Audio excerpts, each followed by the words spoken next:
Maintenant, abordons la notion de pips.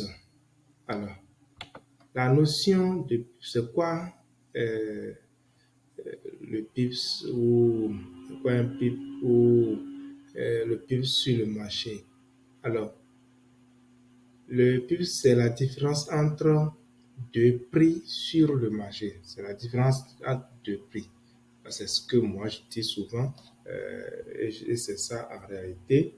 Mais bon, vous allez voir dans des livres ou auprès de certaines personnes qui vous diront que c'est l'avant-dernier chiffre, d'accord? L'avant-dernier chiffre lorsque vous lisez un prix. Nous allons prendre l'exemple ici, d'accord? Tout ce que vous voyez là, ce sont des prix sur la paire euro-USD, d'accord? Donc, quand je prends cet exemple, par exemple, 1.04000, bon, ce n'est pas avec tout le chiffre. Donc, l'avant-dernier chiffre, le zéro qui est au milieu, selon certains livres que vous allez lire, représente donc le PIPS. Mais le PIPS n'a pas de valeur lorsque ce n'est pas la différence entre deux prix, c'est-à-dire la différence par exemple entre ce prix et ce prix. Alors, je vais donner cet exemple simple.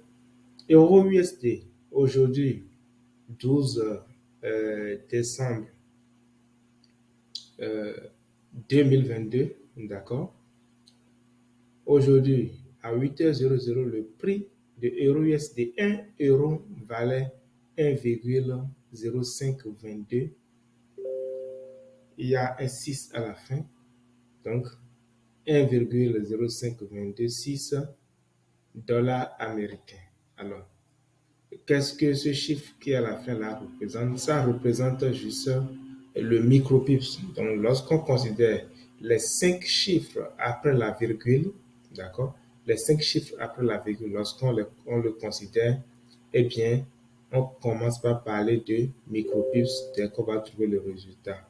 Mais ce n'est pas le cas lorsqu'on ignore ce chiffre-là parce que c'est un chiffre qui bouge très vite et sa valeur est,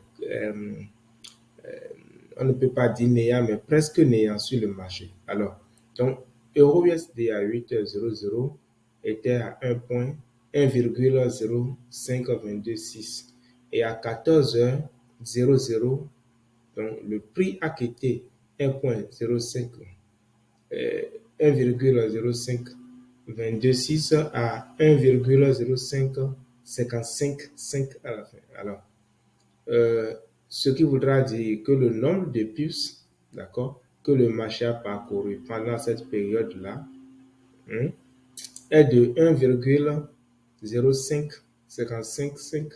C'est-à-dire, on considère toujours les 5 chiffres après la virgule, moins 1,05226. Donc, on prend tout le chiffre, c'est-à-dire on prend tout le prix, en tout cas, on prend le prix le plus grand et on enlève le prix le plus petit dedans. Donc, ce qui nous fait 32, 9, pour ne pas dire 2000 ou bien 329, excusez-moi beaucoup, 329 plus.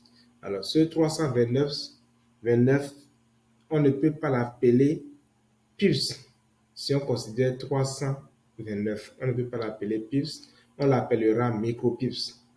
D'accord? On l'appellera micropips. Mais là, notre pips, c'est les 32. Donc, le marché a parcouru 32 puces pendant cette période. Mais attention, cela ne voudra pas dire que le marché a fait uniquement 32 puces pendant cette période.